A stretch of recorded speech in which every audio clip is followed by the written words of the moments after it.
जनवरी 2024 ये कैलेंडर पर लिखी एक तारीख नहीं, ये एक नए काल चक्र का उद्गम है। यानी वज़ीर-ए-आज़म मोदी के मुताबिक राम मंदिर की तामीर इंडिया के लिए एक नए दौर का आगाज है, लेकिन इसके पीछे एक तारीख और मुतनाज़ा माजी है। ऑपोजिशन ने इफ्तिताही तकरीब में शामिल होने से इनकार किया। उनका इल्जाम है कि ये बीजेपी और आरएसएस का इलेक्शन जीतने का एक सियासी हरबा है। 1.25 बिलियन से भी बड़ी आबादी वाले मुल्क में क्या मंदिर मस्जिद ही बस एक मसला रह गया है?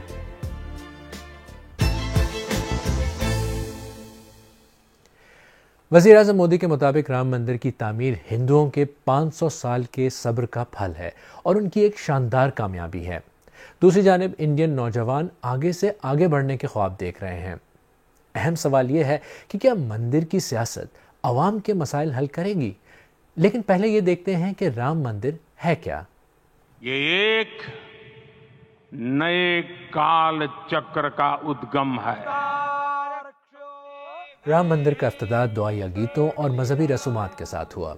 हुक्मरान बीजेपी के देरीना इंतखाबी वादों में से एक और वादे की तकमील हुई। दारुल हुकूमत दिल्ली से तकरीबन 430 मील दूर अयोध्या में जिस मकाम पर यह मंदिर बनाया गया है, बाज़ हिंदू उसे राम जन्मभूमि यानी भगवान राम की जाए पैदाइश समझते हैं, मगर है ये जगह मुतनाज़, इसलिए कि बिल्कुल इसी मकाम पर 500 साल पुरानी बाबरी मस्जिद खड़ी थी।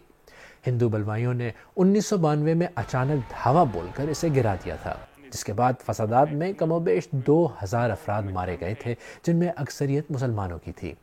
बाबरी मस्जिद के मलबे पर बनने वाले राम मंदिर पर $217 मिलियन खर्च हुए हैं, जबकि अयोध्या में शहरी सहूलियात में बेहतरी का तखमीना $3 अरब है। बहुत से लोग ऐसे भी हैं जो इस सियासत में नहीं पड़ना चाहते, मगर उन्हें लगता है कि उन्हें बार बार इस तनाज़े में घसीटा जाता है। आज के टाइम पे मुझे ऐसा लगता है कि जब हम लोग इन सारे मसलों में फंसे पड़े हैं, बार बार हमारे को हर चीज़ को एक इम्तिहान जैसा हो गया है वो, कि हम जो हमारे मेन गोल्स है, जो हमारे लार्जर विजन है फॉर अ कंट्री, वो हम आगे ना बढ़ के हम बहुत पीछे जा रहे हैं। शायद हम लोगों ने बहुत कोशिश करी कि हम आगे बढ़े। आज जहां हम खड़े हुए हैं, जब ये सारी चीज़ें बार बार दोहराई जाती है, उस मुकाम पे हमें वापस खींच के खड़ा कर दिया जाता है जिस मुकाम से हमने शुरू किया था। अगर हम आगे के टाइम का सोचे तो ये बहुत ही डेंजरस है हमारी डेमोक्रेसी के लिए। ये इशू बहुत ही पोलराइजिंग रहा है और उसके ऊपर पॉलिटिक्स उतनी ही डिवाइसिव है। इसको समझने के लिए इसकी तारीख समझना ज़रूरी है। बाबरी मस्जिद मुग़ल बादशाह बाबर के दौर में 1528 में बनाई गई। सन 1853 में तारीख में पहली बार अयोध्या में मजहबी फसादात रिकॉर्ड किए गए। 1859 में बरतानवी राज में फेंस लगाकर मुसलमानों और हिंदुओं के लिए इबादत की जगह तकसीम की गई। 1949 में मस्जिद से राम की मूर्ति मिली। मस्जिद को मुतनाज़ा मकाम करार देकर हुकूमत ने उसे बंद कर दिया। पुलिस रिपोर्ट के मुताबिक ये मूर्ति चंद साधुओं ने वहाँ रखी थी। 1986 में कांग्रेस के दौरे हुकूमत में एक मकामी अदालत ने मस्जिद को हिंदुओं की पूजा के लिए खोलने का हुक्म दिया। अक्टूबर 1990 में हज़ारों कारसेवक यानी रज़ाकार अयोध्या पहुंचे। हुकूमत ने उन्हें मुंतशिर करने की कोशिश की, जिसमें कम से कम 8 कारसेवक मारे गए। 6 दिसंबर 1992 को कारसेवकों के एक हजूम ने बाबरी मस्जिद पर हमला करके उसे गिरा दिया। इसी दौरान हिंदू मुस्लिम फसादात में तकरीबन 2000 अफराद हलाक हुए। 2003 में अदालत के हुक्म पर माहिरीन आसार क़दीमा ने मुनहदम मस्जिद के नीचे मंदिर की मौजूदगी के शवाहिद का ऐलान किया। कई माहिरीन आसार क़दीमा और मुसलमानों ने इस पर एतराज़ात उठाए। 2019 में इंडियन सुप्रीम कोर्ट ने मुत्तफ़िक़ा तौर पर हिंदू फरीक के हक़ में फ़ैसला सुना दिया और हुकूमत को राम मंदिर की तामीर के लिए एक ट्रस्ट बनाने और सुन्नी वक्फ बोर्ड को अयोध्या के अंदर किसी मुनासिब मकाम पर मस्जिद के लिए 5 एकड़ ज़मीन देने का हुक्म जारी किया। 22 जनवरी को राम मंदिर का आखिरकार इफ्तिताह तो हो गया, लेकिन जो मस्जिद के लिए जगह मुख्तस की गई थी वो अभी भी खाली पड़ी है। अब जानना यह है कि क्या इंडियंस इस इशू को उसी नज़र से देखते हैं जिससे उनकी हुकूमत देख रही है। रोजगार तो सर ये सरकार देने वाली नहीं है। ये तो कह तो रही है कटोरा ले लो और उसमें राम जी के चित्र लगा लो और घूमते रहो, उससे आपका पेट चल जाएगा। ठीक है, राम मंदिर बन रहा है, हम लोग को भी देखना चाहिए। हम लोग भी भक्त है भाई भगवान के, लेकिन इतना भी नहीं उस चीज़ पे कॉन्सेंट्रेट करना चाहिए कि हाँ हम लोग की लाइफ के लिए भी तो सोचना चाहिए। हम लोग ऐसा तो कर नहीं सकते कि राम नाम बिजनेस अपना लेंगे, भैया लो चंदन लगाओ, हम लोग का तो जिंदगी पार ही हो जाएगा। तो राम जी के नाम से तो हम लोग का बेड़ा पार होना नहीं है। देखिए, बीजेपी की तो राजनीति ही इसी पर डिपेंड है कि वो केवल जो है धर्म के नाम को आगे लाकर जो है वो सत्ता में बनी रहती है। मेन मुद्दे हैं उससे सरकार भटका रही है।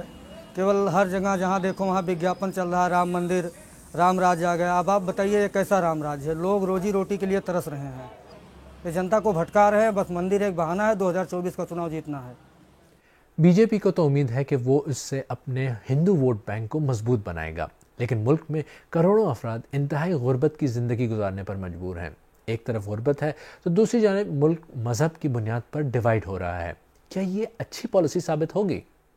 जो हमारी जवान नस्ल है, जो यंग जनरेशन है, उसके कम से कम एक बड़े तबके को बीजेपी और आरएसएस ये समझाने में कामयाब हो गए हैं कि उनके लिए रोजगार और पढ़ाई लिखाई तालीम उतनी अहम नहीं है जितना मंदिर का इशू है, जितना मजहब का इशू है। और ये मंदिर का जो पूरा इनॉग्रेशन का ये पूरा स्पेक्टिकल जो आप देख रही हैं, सीधे तौर पर इस बात की ये निशानदेही करता है कि तमाम तरह की जो डेमोक्रेटिक अकाउंटेबिलिटी है, जो रिस्पॉन्सिबिलिटी है कि 10 साल पावर में रहने के बाद अब प्राइम मिनिस्टर से जो सवाल पूछे जाने थे वो अब नहीं पूछे जा रहे हैं, क्योंकि जो जर्नलिस्ट हैं वो पूरी तरीके से भक्त बन चुके हैं और उनको एक तरह के खुदा का दर्जा दे दिया गया है। तो ऐसे में जाहिर है जो हमारी जवान नस्ल है वो टीवी पर देख कर बड़ी हो रही है और उसको भी बार बार यह एहसास कराया जा रहा है कि उसके लिए यही जो इश्यूज है वो अहम है।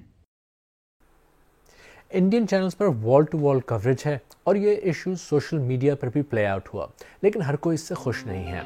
अंकुर मिश्रा ने कहा कि मैं अपने उन सब बहन भाइयों से माफ़ी मांगता हूं जो दूसरे किसी मज़हब को मानते हैं।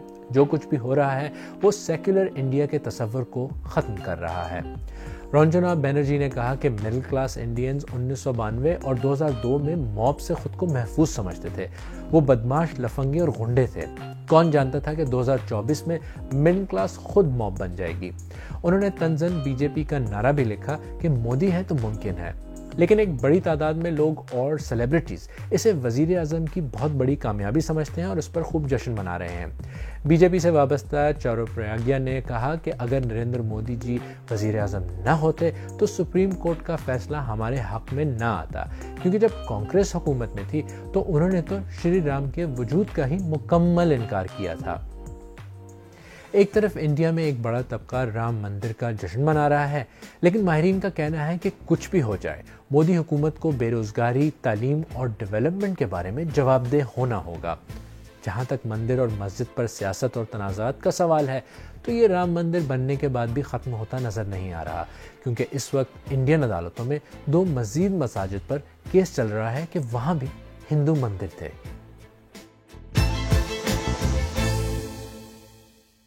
अगर आपको हमारा प्रोग्राम पसंद आए तो वीडियो को लाइक करें, हमारे YouTube चैनल को सब्सक्राइब करें, बेल आइकॉन पर क्लिक करें और अपनी राय नीचे कमेंट सेक्शन में ज़रूर दें। प्रोग्राम का लिंक अपने दोस्तों के साथ व्हाट्सएप, फेसबुक, एक्स वगैरह पर भी शेयर करें और सरबीन की पुरानी कस्तें देखने के लिए यहाँ पर क्लिक करें।